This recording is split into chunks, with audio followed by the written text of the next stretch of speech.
열왕기상 17장 8절에서 16절 있습니다. 여호와의 말씀이 엘리야에게 임하여 이르시되 너는 일어나 시돈에 속한 사르밧으로 가서 거기 머물라. 내가 그곳 과부에게 명령하여 네게 음식을 주게 하였느니라. 그가 일어나 사르밧으로 가서 성문에 이를 때에 한 과부가 그곳에서 나뭇가지를 줍는지라. 이에 불러 이르되 청하건대 그릇에 물을 조금 가져다가 내게 마시게 하라. 그가 가지러 갈 때에 엘리야가 그를 불러 이르되 청하건대 내 손에 떡 한 조각을 내게로 가져오라.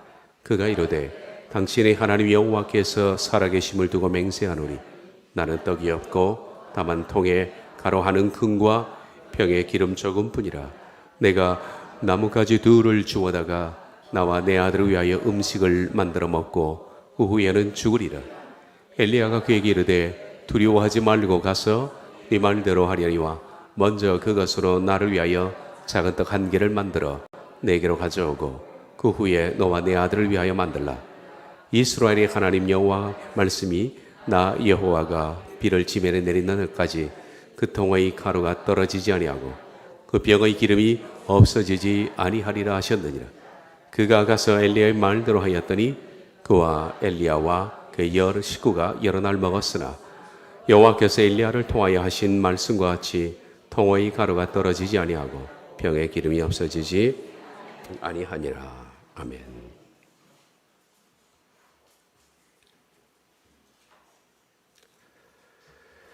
하나님께서 이 그리스도교회에서 했던 훈련을 장소를 바꾸어서 사르밧에서 하십니다. 과목은 똑같습니다. 누가 너에게 먹을 것을 공급하시나? 가장 기초적인 사실입니다. 누가 너에게 먹을 것을 주시나? 그리시라는 단어는 단절이라는 뜻이고 사르밧 체로파트는 영광로라는 뜻을 가지고 있다고 그랬습니다. 그것은 시돈에서 13km 떨어진 산악지대인데 그 당시 쇠를 녹이는 유명한 제철소가 있었습니다. 그래서 사람들은 그냥 제철소라는 이름으로 체로파트, 사르밧이라고 불렀습니다. 하나님께서는 이 상징적인 단어를 통해서 엘리야에게 뭘 하시려고 하십니다. 그것은 이 용광로 곧 체로파트를 통해서 엘리야 속에 있는 불순물을 완전히 제거하시려고 하시는 뜻이 있습니다. 이 사르밧은 그릿보다 더 혹독한 장소입니다. 그것은 바알 신앙의 본거지며 또 바알을 숭배했던 한 과부가 있습니다. 하나님은 그를 통해서 먹이시려고 하는 겁니다. 이런 말도 안 되는 상황을 통해서 엘리야는 사르밧에서 그 속에 있었던 의심과 불신 그리고 불안이라는 것이 녹아져 내리는데 그것이 하나님이 그를 통해서 하려고 했던 의도입니다. 이 삭막한 장소인 사르밧에서 하나님께서 그릿에서의 까마귀 대신 준비하신 것이 있었는데 그것은 사람이었습니다. 과부였습니다. 까마귀처럼 하나님은 과부를 통해서 먹이시겠다는 겁니다. 왜 하필이면 과부일까? 그 당시 힘 있는 사람도 많고 그리고 부자도 있습니다. 그런데 왜 하필이면 과부입니까? 그저 과부는 가난하고 고독한 사람입니다. 옛날에 과부라 하면 생계 능력이 전혀 없는 그런 사람입니다. 그런 사람에게 하나님이 엘리야를 먹이시려고 하는 겁니다. 과부라는 이 단어 히브리어 알르마나는 사별한 과부를 말합니다. 이혼한 것이 아니라 사별한 과부입니다. 남편이 죽었습니다. 당시의 과부라 그러면 우리가 잘 아는 대로 극빈자층입니다. 최악의 극빈자층입니다. 그 당시 남편이 죽으면 남편의 모든 유산은 아내에게 한 푼도 돌아가지 않습니다. 참 최악의 법이죠. 남편이 죽게 되면 먼저 그 재산은 장남이 있으면 장남에게 3분의 2가 돌아갑니다. 그리고 나머지 아들이 10이든 20이든 간에 3분의 1 가지고 나눠야 합니다. 만약에 아들들이 없고 딸이 없으면 그 재산은 딸에게 돌아갑니다. 딸도 없으면 남편의 가까운 친척에게 돌아갑니다. 그도 없으면 다음 먼 친척을 찾는 것이 순서입니다. 그러나 아내에게는 한 푼도 돌아가지 않습니다. 이 부당한 법이 통용됐던 사회입니다. 그래서 그 당시 과부가 된다는 것은 하루아침에 졸지에 극빈자층으로 전락한다는 것을 의미합니다. 극빈자가 되는 겁니다. 그래서 성경은 가장 비참한 극빈자층을 언급할 때 항상 똑같이 나오는 3종 세트가 있습니다. 객, 고아, 과부. 가장 극빈자입니다. 뿐만 아니라 이 과부는 극빈자층이 되는 것만 해도 억울한데 사람들의 성경에 대한 잘못된 해석으로 말미암아 과부를 경멸적으로 생각했다는 것이 그 당시 통용된 생각들입니다. 레위기 21장 13에서 14절을 보면 그는 처녀를 데려다가 아내를 삼을지니 과부나 이혼당한 여자나 창녀짓을 하는 더러운 여인을 취하지 말고 자기 백성 중에서 처녀를 취하여 아내를 삼아라고 말합니다. 대제사장이 결혼을 하려면 과부, 이혼당한 여자, 창녀 그런 여자를 아내로 취하지 말라. 물론 하나님께서는 과부가 더럽다는 뜻으로 하신 것이 아닙니다. 그런데 받아들이는 사람들이 이것을 잘못 이해했는지 과부를 창녀와 비슷한 경멸적인 생각을 가지고 있었다는 것이 그 당시 생각들입니다. 그 당시 중동의 모든 과부에 대한 개념은 이렇습니다. 극빈자층이요, 경멸적이었습니다. 이 사르밧의 그 과부에게는 아들이 하나 있었습니다. 그런데 그는 극빈자였습니다. 그러고 볼 때 남편은 살아 생전 굉장히 가난했던 사람인 것이 분명합니다. 왜냐하면 재산이 있었으면 아들에게 물려줬겠죠. 아들도 없는 겁니다. 그러므로 이 과부는 아들까지 떠맡아서 극빈자층으로 전락했습니다.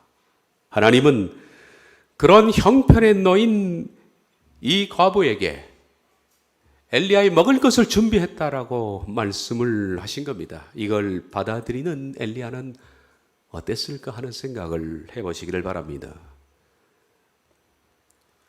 17장 9절에 너는 일어나 시돈에 속한 사르밧으로 가서 거기 머물라. 내가 그곳 과부에게 명령하여 네게 음식을 주게 하였느니라. 이 그릿 협류 계곡에서 하나님께서는 엘리야에게 먹을 것을 준비했는데 그것은 까마귀였습니다.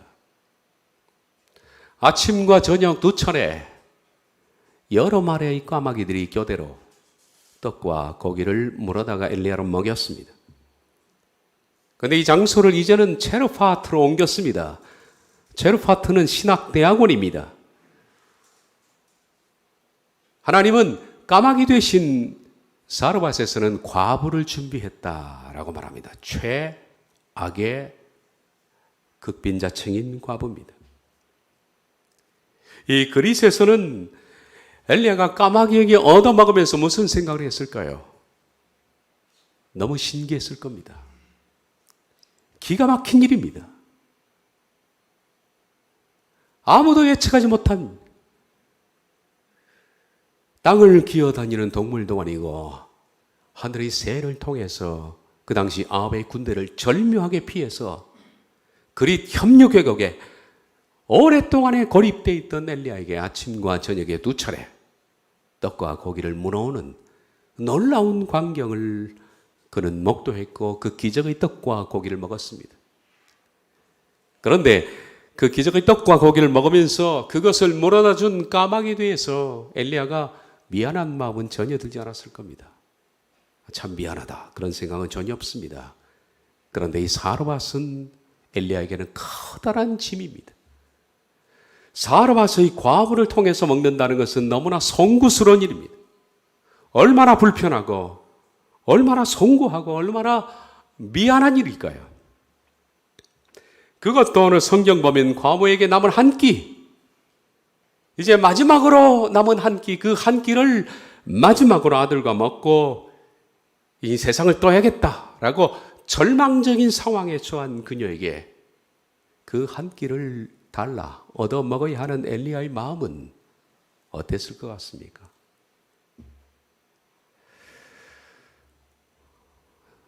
그랬을 것 같습니다. 차라리 굶어 죽고 말지.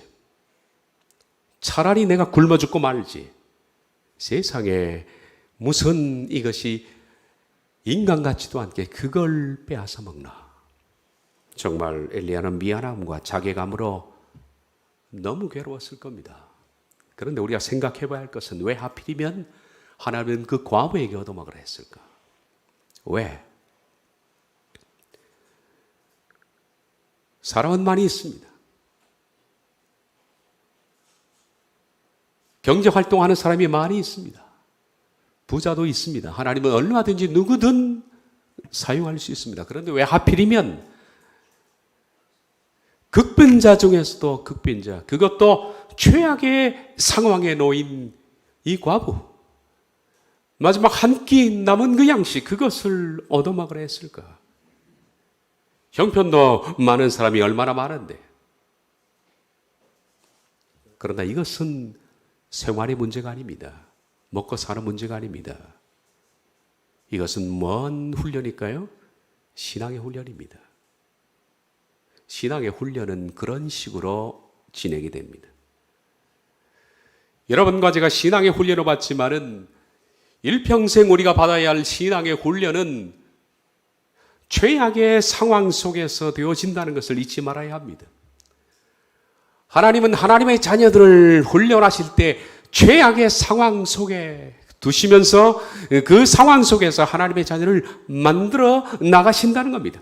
가능성이 거의 없는 상황, 벼랑 끝, 그리고 막다른 골목, 사면초가의 상황, 이런 것들이 하나님이 한 사람을 훈련하기 위해서 자주 사용하시는 방편들입니다.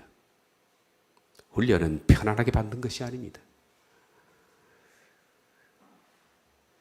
이런 것들은 하나님께서 즐겨 쓰시는 방법이었고, 그리고 여러분들을 하나님의 자녀로 만들기 위해서 앞으로도 하나님께서 이런 방법을 쓰실 것임을 명심해야 합니다. 하나님 그렇게 하십니다.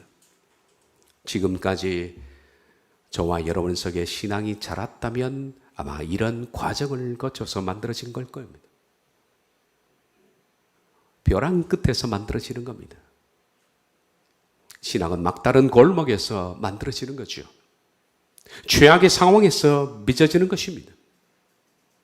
그래서 우리 속에 그 조그만한 신앙이 생긴 겁니다. 그러므로 혹 앞으로 여러분이 살아가면서 내게 이런 상황이 또다시 발생한다 할지라도 이상하게 생각하지 말아야 합니다. 내가 하나님을 신앙하는데 왜 이런 일이 생길까? 그리고 괴로워하지 마십시오. 너무 힘들어하지 마시길 바랍니다. 그런 상황은 만들어줘야 합니다. 그리고 잘 이겨내야 합니다. 최악의 상황은 언제든지 기다리고 있습니다.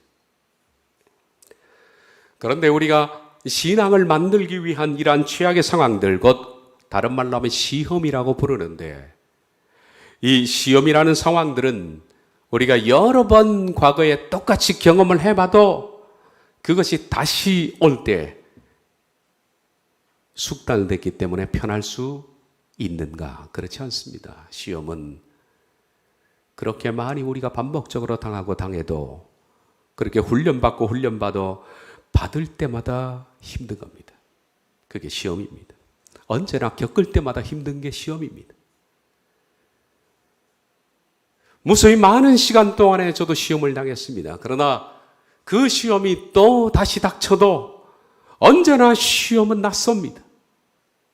언제나 괴롭고, 언제나 힘들고, 언제나 익숙하지가 않습니다. 그 낯선 방문자 시험은 다가올 때마다 우리 허리를 휘도록 만듭니다. 참 힘들죠. 어렵습니다. 왜 이렇게 숙달되지 않느냐? 그 시험은 숙달되지 않습니다. 평생 겪어야 할 문제입니다. 시험이 또 오면 또 괴로울 겁니다. 저는 2년간 군에서 배를 탔습니다. 배를 타는 사람들이 제일 힘든 상황이 뭐냐? 뭘 것 같습니까? 제일 힘든 게 배멀미입니다. 배멀미. 이건 차멀미와는 비교가 되지 않습니다. 차는 힘들면 내리면 되죠. 배는 내릴 수도 없습니다. 차는 몇 시간 타면 되죠. 그런데 배는 해군은 한 번 출항하면 최소 20일부터 40일 정도 바다에 떠 있습니다. 바다에서 기름을 받고 음식을 받으면서 물을 받으면서 한 번 출항하면 40일을 바다에서 견딥니다. 그 출렁이는 바다에서. 심지어 40일 동안에 하도 배가 흔들리니까 나중에 육지에 내리면 육지는 흔들리지 않잖아요. 육지 멀미라는 것을 겪습니다. 그 희한한 일입니다. 40일 배를 타고 내리면 흔들리는 게 정상이고 반듯하게 있는 땅에서도 멀미가 납니다. 육지 멀미를 하루 정도 겪습니다. 갔다 오면. 이 해군 함정이 가장 힘들 때가 언제냐 하면 태풍이 올 때입니다. 태풍이 닥칠 때. 태풍이 닥치면 종종 뉴스 같은 데 보면 배를 갖다가 항구에 서로 묶고 정박시켜서 사이에 타이어를 끼워서 부닥치지 않도록 합니다만은 해군은 그렇게 하지 않습니다. 항구에서 떠나서 바다 한가운데로 폭풍 치는 한가운데로 들어갑니다. 그 비싼 배를 보호하기 위해서. 왜냐하면 항구에 있으면 서로 군함끼리 부닥쳐서 부서지기 때문입니다. 그래서 군인이니까 군인들은 죽어도 배는 지켜야 된다. 이 생각이었죠. 그래서 그 태풍이 오는데 바다 한가운데로 저는 꽤 많이 나갔습니다. 그리고 태풍이 지나갈 때까지 그것을 이겨내야 되는데 상상을 해보십시오. 배가 거의 40도, 50도까지 기웁니다. 저러다가 바닥에 눕는 게 아닌가 정도로 이리 휘청 저리 휘청하는데 거의 40도 가까이 배가 기웁니다. 그럴 때는 해군 함정 속에서 통로를 걸어 다니는 사람이 있다가는 그냥 머리가 깨지거나 뼈가 골절되거나 그럽니다. 안전벨트를 매고 누워 있어야 되고 침대에 그냥 누워서 버티고 있어야 되는 겁니다. 이런 상황에서 여러분 풍랑이 지날 때까지 배 멀미가 어떨지 한번 상상해 보십시오. 이런 상황 속에 아마 해군 함정을 뜯어보면 그 속에는 한마디로 난장판이 되어 있습니다. 물론 모든 가재 도구는 다 단단히 고정시켜놨기 때문에 그것들이 흔들리지는 않습니다. 모든 것은 다 나사로 조여놨습니다. 뭐가 난장판이냐? 사람들이 난장판입니다. 통로에 가면 감히 쳐다보지도 못했던 함장 대령과 짝대기 하나가 서로 붙들고 구토를 하고 있습니다. 이게 난장판이죠. 지가 붙들고 있는 사람이 함장인지도 모릅니다. 죄송합니다만은 구토를 하도 많이 하면 똥물까지 올라옵니다.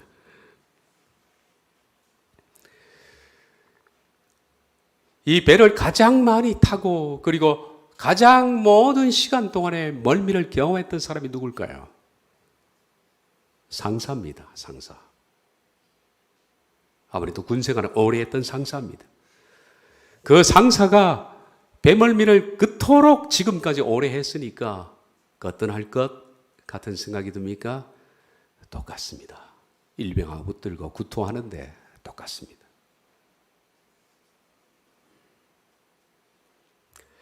저는 시험이라는 것도 배멀미와 비슷하다고 생각합니다. 왜 이렇게 숙달되지 않을까? 똑같은 종류, 다른 종류도 아니고 똑같은 종류인데도 그렇게 여러 번 우리가 겪었지만은 이 시험 멀미는 결코 사라지지가 않습니다. 숙달되지가 않는 것이 우리입니다. 또 시험이 와 보십시오. 너무 힘든 것이 우리입니다. 우린 하나 알고 있는 것이 있습니다. 신앙 성장을 위해서 주시는 하나님의 이 시험은 우리를 단련시키고 강하게 만들 것이라는 걸 알지만은 그러나 시험을 당하는 중에 얼마나 괴롭고 어려운지 모릅니다. 시험 앞에서는 매번 우리가 마치 초보 운전자가 초행길을 운전하듯이 서툰 겁니다. 참 힘들어요. 그리 시냇가에서 엘리야는 까마귀를 통해서 하나님이 그를 공급하신다는 것을 배웠습니다. 시험을. 사르밧에서 단련됐을까요? 똑같습니다. 거기서도 힘든 겁니다. 그런데 지금 여기서는 더 힘듭니다. 그립보다 더 힘든 것이 사르밧입니다. 왜냐하면 편하게 까마귀가 물어다 주는 것을 받아 먹던 엘리야에게 이제는 최악의 빈곤층, 한 끼 먹고 죽을 밖에 양식이 없는 그녀에게 가서 그것을 얻어 먹으라는 하나님의 말씀, 이것을 엘리야는 차라리 내가 굶어 죽고 말지, 그걸 순종해야 하는 엘리야의 심정은 말할 수 없이 괴로웠을 것으로 생각됩니다. 그러나 하나님은 이 최악의 상황 속에서 그에게 교육하시려고 하는 겁니다.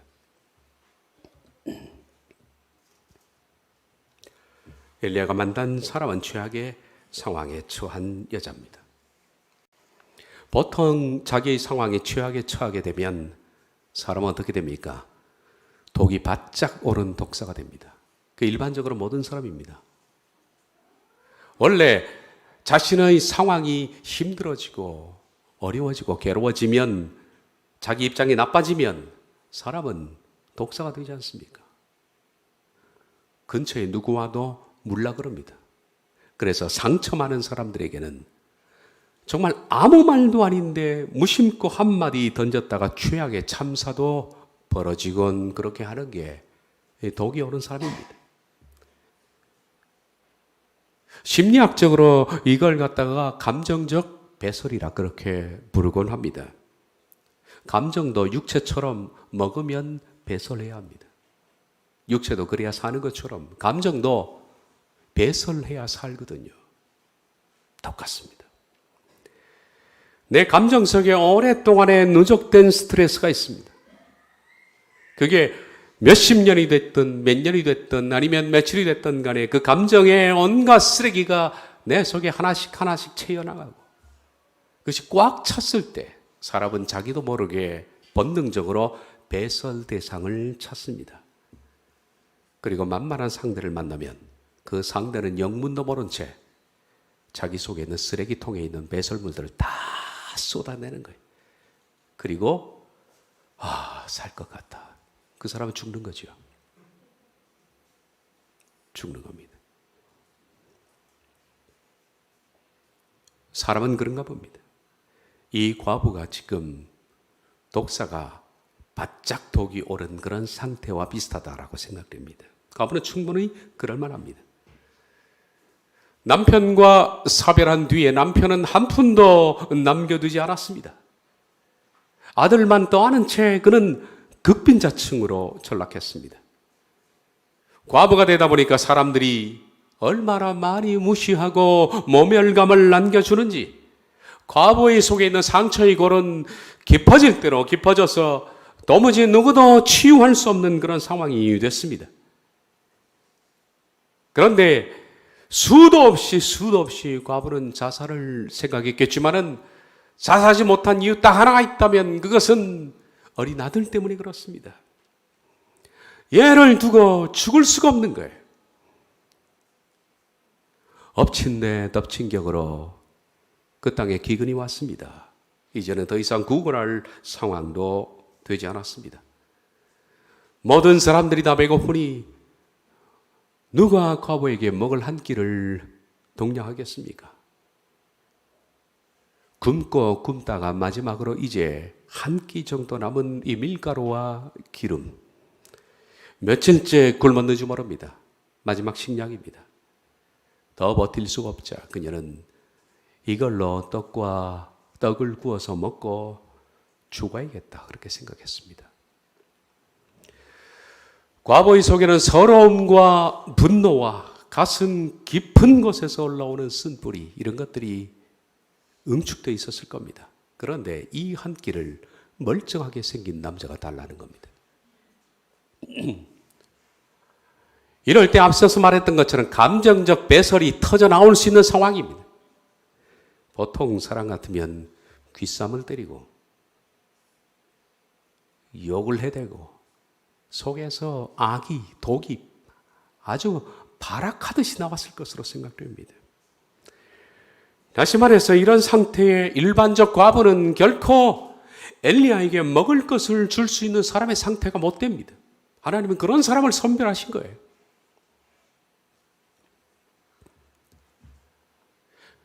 양식이 있고 편안하고 물질이 있는 사람이라면 한 끼가 뭐가 중요하겠습니까? 그냥 던져주면 됩니다. 근데 이 과부에게는 목숨 같은 상황이며 속에 분노와 서러움이 꽉 찬 그녀에게 멀쩡하게 생긴 남자가 먹을 것을 달라고 말한다면 엘리야가 겁이 나서 이 여자에게 말을 하겠는가? 저 같으면 그랬을 것 같습니다. 하나님, 제가 죽죠. 제가 죽죠. 하나님은 이 과부를 통해서 최악의 상황에도 내가 너를 먹인다. 이걸 가르치고 싶은 거예요. 까마귀가 물어다 주는 것보다는 훨씬 더 최악입니다. 최악의 상황에도 내가 너를 먹인다. 누가 너를 먹이는지 보라. 이겁니다. 하나님께서 이 과부를 통해서 훈련하는 목적, 그것은 저와 여러분을 신앙적으로 훈련하는 목적인데 그 목적을 잘 보시기를 바랍니다. 어떤 불가능하고 최악의 상황 속에서도 내가 너를 먹인다. 너는 결코 포기하지 말아라. 신뢰해라. 나를 끝까지 신뢰하는 자는 내가 먹인다. 이걸 새겨놓고 싶은 겁니다. 여러분. 우리 잊지 말아야 합니다.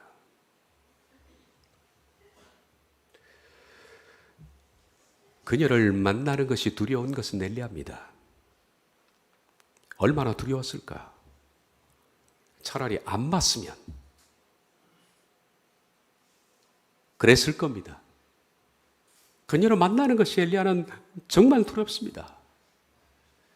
그리고 어떻게 한 끼 아들과 먹고 죽으려는 그녀에게 떡 달라는 얘기가 도저히 입에서 나올 수가 있겠습니까? 엘리야에게는 너무 가혹한 명령입니다. 내가 과부를 명하여 네게 먹을 것을 주라 하였느니라. 너무 가혹한 명령입니다. 너무 가혹합니다. 생각합니다. 저는 그릿에서 사르밧까지 엘리야가 걸어왔습니다.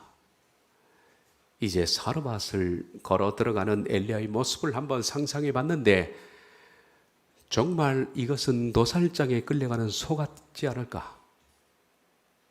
가기 싫었어. 그러나 명령이니까 가야겠죠. 이것만큼 힘든 걸음이 있을까요? 가야 합니다. 그런데 엘리야의 걸음은 아주 천천히 그리고 힘없이 한 발 한 발 사르밧성으로 갑니다. 그러면서도 그의 눈빛은 예리하게 그 사르밧성의 사람들을 주시하고 있습니다. 왜냐하면 그 속에 하나님께서 예비하신 그 과부가 있기 때문에. 도대체 그녀가 누굴까? 엘리야는 예상외로 그 과부를 일찍 만났습니다. 엘리야는 늦게 만나고 싶었겠죠. 그런데 하나님은 일찍 랑데뷰를 하게 했습니다. 사르밧 성문에 들어가자마자 성문 입구에 엘리야는 혹시 그녀가 그 과부가 아닐까라고 생각되는 한 여자를 봤는데 한눈에 보기에도 너무 가난에 찌들어서 노숙자 같은 그의 행색을 볼 때 그녀는 분명히 과부입니다. 남편이 있는 여자가 아니죠. 과부입니다.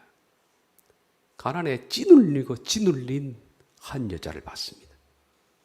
순간에 엘리야는 혹시 저 여자가 그 과부가 아닐까라는 생각을 갖고 유심히 그녀를 주목하기 시작했는데 가만히 보니까 그녀는 허리를 굽혀서 땅바닥에 뭔가를 열심히 줍고 있었는데 보니까 땅에 떨어진 조그마한 나뭇가지들입니다.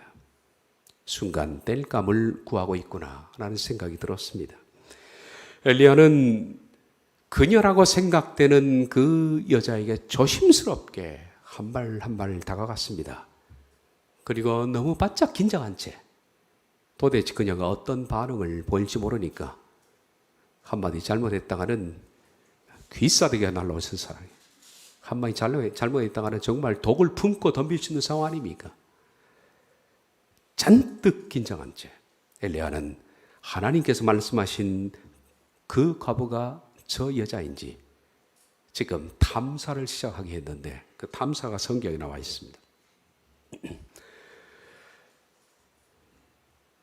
그가 일어나 사르밧으로 가서 성문에 이를 때 한 과부가 그곳에서 나뭇가지를 줍는지라 이에 불러 이르되 청하건대 그릇에 물을 조금 가져다가 내가 마시게 하라.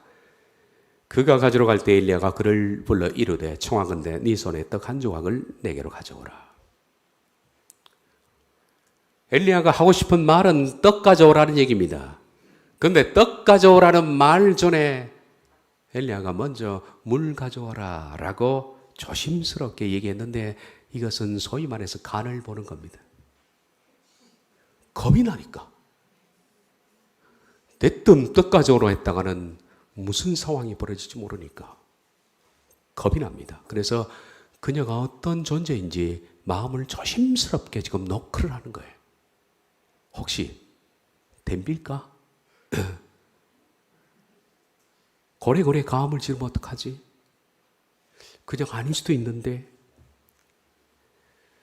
처참하게 보이는 그녀에게 차마 엘리야는 떡 얘기를 못 꺼내고 물 한 그릇 얘기부터 꺼냅니다.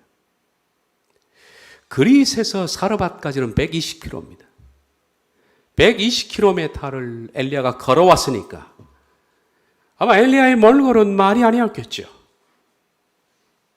사막을 통과하는 가운데서 엘리야도 사실 과부가 보기에도 더 무서운 노숙자처럼 뵀을지도 모릅니다. 저나 나나 몰골이 형편없는 얼마나 목이 말랐을까요? 엘리야는 조심스럽게 생각했습니다. 하나님께서 만약에 나에게 정해놓은 그 과부라면 먹을 것을 공급하려고 정해놓은 그 과부라면 그녀는 내가 물 달라 했을 때도 선한 마음으로 내게 물을 베풀 것이다. 물 한 그릇 요청에 그녀는 순순히 응할 것으로 나는 생각한다. 해서 지금 탐사를 하는 겁니다. 물 한 그릇 달라. 엘리야의 그 요청에 이 과부는 힘없이 숙였던 머리를 들었습니다. 얼굴을 보니까 금방이라도 쓰러질 것 같은 그녀인데 그녀의 입에서 이런 대답이 나왔습니다. 네, 제가 갖다 드리죠. 엘리야는 그 순간에 그 여자가 그 과부일 것이라는 확신이 든 것으로 생각됩니다. 그래서 다음에 용기를 내서 말합니다. 떡 주시오. 용기하란 겁니다. 당신 손에 있는 떡 한 조각을 내게 주십시오. 이것이 엘리야와 그녀의 랑데부입니다. 그녀는 최악의 상황에서도 하나님께서 준비해 놓은 사람이었습니다. 엘리야를 위해서. 이제 우리는 그 과부 입장에서 이 이상한 남자를 한번 생각해 봅시다. 과부 입장에서 그녀는 최악의 상황이었습니다. 말로 할 수 없었습니다. 남편이 죽은 뒤에 한 푼 남겨두지 않는 남편의 유산 없었고요. 아들을 떠안고 과부로 살아가는 것이 너무 배고픈 일이고 노숙자처럼 이 집 저 집 구걸하고 다니는 것이 너무 힘들었고 게다가 쏟아지는 경별로 그의 자존감은 완전히 찢겨버렸습니다. 그러는 사이에 가뭄이 닥쳤습니다. 자기에게 한 끼 동량해 줬던 이웃들도 완전히 마음을 닫아버렸습니다. 이제 아들과 함께 마지막 남은 이 한 끼 며칠을 굶다가 이제는 더 이상 굶을 수 없는 상황이 되자 마지막 남은 한 끼 이것을 떡으로 만들어 먹고 죽어야겠다. 그렇게 생각해서 땔감을 주우러 성문 입구로 나갔습니다. 사회적으로 경제적으로 완전히 버림받은 사람이었습니다. 과부는 모든 것이 다 절망적이었고 원망스럽고 그리고 자기 생이 저주스러웠습니다. 아들과 며칠을 굶었는지 모릅니다. 아들이 너무 불쌍해서 그녀는 겨우 몸을 일으켜서 기다시피 성문에 가서 나뭇가지를 몇 개 줍고 있는데 갑자기 옆에서 누가 자기에게 물 떠달랍니다. 쳐다보니까 멀쩡하게 생긴 남자입니다. 순간에 속에 뭔가 확 솟구치는 거 있었습니다. 지가 떠먹지. 세상에 이런 나에게 물을 떠달라니. 욕을 하려고 보니까 그 사람이나 나나 비슷하게 생겼습니다. 몰골이. 120km를 걸어왔으니 엘리야의 몰골도 말이 아닙니다. 게다가 엘리야는 머리가 없는 사람인데 과부 입장에서 보니까 한층 더 안타깝게 여겨졌을 것으로 생각됩니다. 그녀는 걸을 힘도 없었지만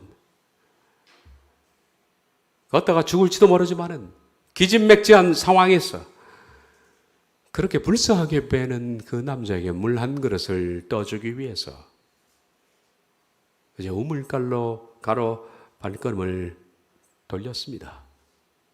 근데 자기 등 뒤에 대고 그 남자가 떡 달랍니다. 이런 상황에 처한 사람 같으면 일반적으로 이렇게 말합니다. 소매 걷어붙이고 이 세상에 이런 막 빼먹은 놈이 있나? 이런 미친 놈이 있나? 이런 파렴치한 인간이 또 있냐? 네가 나에게 그 말을 하고 싶냐? 독을 품어낼 수 있는 그런 상황입니다. 속에 있는 모든 응어리가 다 터져나올 수 있는 그녀 속에 있는 응축된 분노가 쏟아져 나올 수 있는 그런 상황입니다. 일반적으로 모든 사람들은 다 그렇게 합니다. 아픈 사람들 건드리면 이빨을 뜯어대고 물지 않습니까? 상처가 응축된 사람 괜히 한마디 건넸다가 뼈도 못 치는 경우를 우리 많이 겪었습니다. 그런데 의외로 그녀는 그러지 않았습니다. 다음 시간에 우리가 그녀를 더 보겠습니다만은 왜 그녀가 그러지 않았을까? 하나님은 그런 여자를 뽑아 놓으신 거예요, 여러분. 그런 여자를. 누가복음에서 이렇게 말합니다. 예수께서 그 자라신 곳 나사렛에 이르사 안식일에 늘 하시던 대로 회당에 들어가서 성경을 읽으려고 서심해 선지자 이사의 글을 두리거늘 그들이 그 입으로 나오는 바 은혜로운 말을 놀랍게 여겨 이르되 이 사람이 요셉의 아들이 아니냐. 내가 참으로 너에게 이르노니 엘리야 시대 때 하늘이 3년 6개월 닫혀 온 땅에 큰 흉년이 들었을 때 이스라엘에 많은 과부가 있었을 때 엘리야가 그중 한 사람에게도 보내심을 받지 않고 오직 시돈 땅에 있는 사렙다의 한 과부에게 분이었으며 사렙다는 히브리어로 사르밧입니다. 그런 여자를 뽑아 놓으신 겁니다. 수많은 과부가 있었지만은 그녀를 뽑았다. 예수님께서 이 말씀하신 배경은 나사렛에 들어가서 회당에서 말씀을 전하자 그 은혜로운 말씀을 들은 나사렛 사람들이 아니 저 사람은 목수의 아들 요셉의 아들 목수 요셉의 아들이 아니야. 그 형제들은 우리와 함께 있는데 저 사람 어디서 저런 걸 배웠을까? 그리고 받아들이지를 않는 거예요. 그 강팍한 다친 마음에 대해서 예수님께서 비유를 들어 말씀하시는 겁니다. 엘리야 시대 때에도 엘리야가 이스라엘에 많은 과부가 있었지만은 사렙다의 한 과부에게 보낸 이유가 있다. 그녀가 받아들일 것이기 때문에.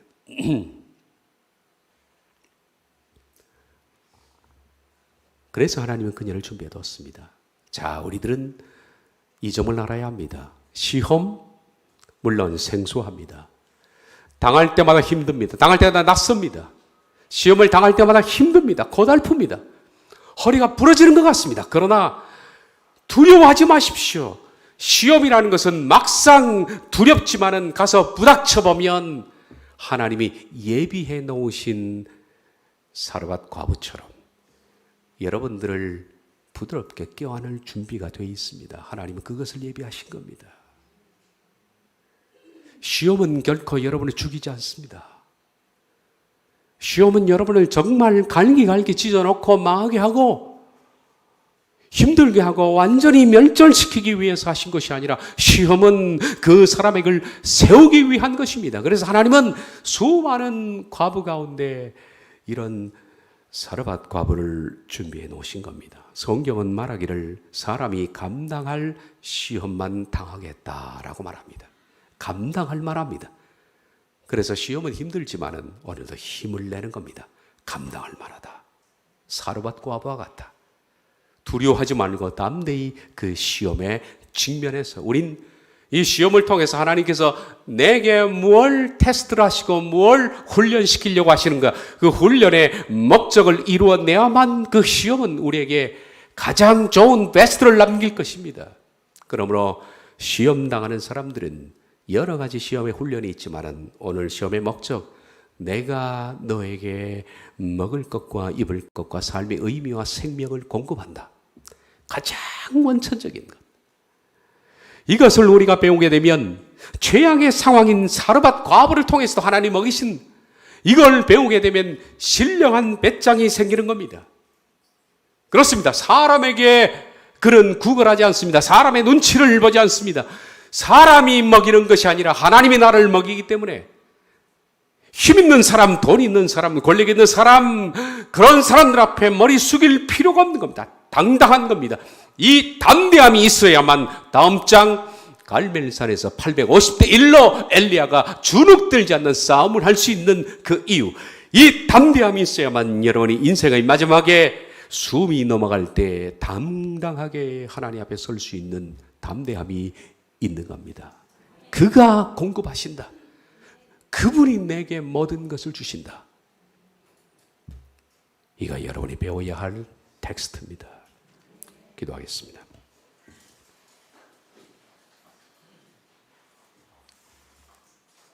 하나님이 먹이십니다. 하나님이 비십니다. 공급하십니다. 최고의 것으로. 그러므로 두려워하지 말고 어떤 시험을 만나도 담대하게 직면하게 하시옵소서.